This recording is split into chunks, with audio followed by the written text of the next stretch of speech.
Have you ever noticed how certain stories feel familiar, even when you've never heard them before? The hero rising from nothing, the shadow lurking in the background, the wise guide appearing right when everything feels lost. What if I told you those aren't just storytelling tropes? They're patterns etched into your brain. Today, we're stepping beyond psychology and mythology and straight into the neuroscience of archetypes. Carl Jung believed archetypes were ancient patterns living in the collective unconscious. But here's the modern question neuroscience dares to ask. What if these patterns aren't floating in some abstract psychic realm, but are physically encoded in neural circuits? Because the brain doesn't just store memories, it organizes meaning. And when humans across continents, centuries, and cultures keep telling the same stories, that's not coincidence. That's architecture. So your brain is a storyteller by design. The hippocampus stitches experiences into narrative memory, beginning, middle, and transformation.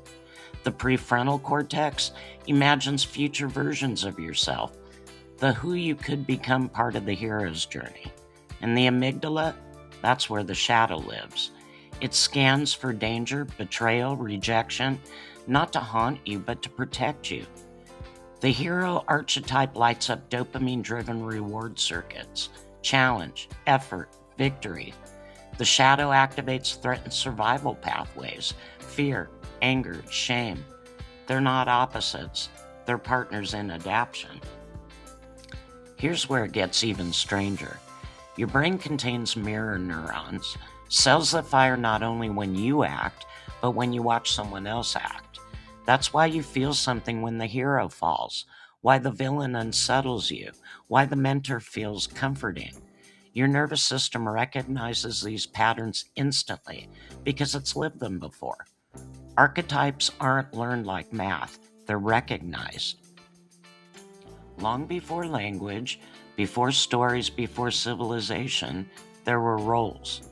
The protector, the explorer, the caregiver, the challenger. You see them in primates, in wolves, in elephants.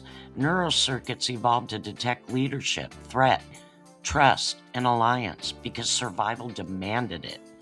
Over time, culture didn't invent archetypes, it amplified them.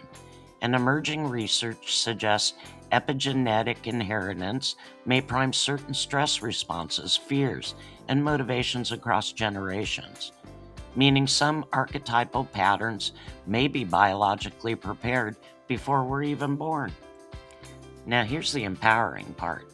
Once you understand archetypes as brain patterns, not destiny, you gain choice. Therapists use archetypal frameworks to help people reframe trauma. Educators use them to improve engagement. Marketers use them to trigger emotional resonance. But you can use them consciously. When you realize, I'm stuck in the victim loop. I'm over-identifying with the shadow. I've been avoiding the hero's call. That awareness creates neuroflexibility. You don't erase the archetype, you integrate it. Neuroimaging may one day reveal individual archetypal sensitivities, how strong someone reacts to authority, risk, belonging, or transformation. But that raises a deeper question. If we can map the patterns that drive us, who decides how they're used? Because understanding the brain's mythic wiring gives us power to heal or to manipulate. So maybe the real hero's journey today isn't slaying dragons. It's becoming conscious of the stories shaping your perception, the ones your brain learned long before you knew their names. So here's something to sit with. Which archetype has been quietly steering your choices, and which one is waiting to be awakened?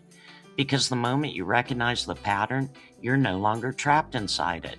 You're writing the next chapter. Which archetype do you think runs your life right now? The hero, the shadow, the caregiver, or the sage? Drop your answer below. If you enjoyed this video, please give a like and subscribe. And until next time, my little cherubs, Meemaw's always rooting for you.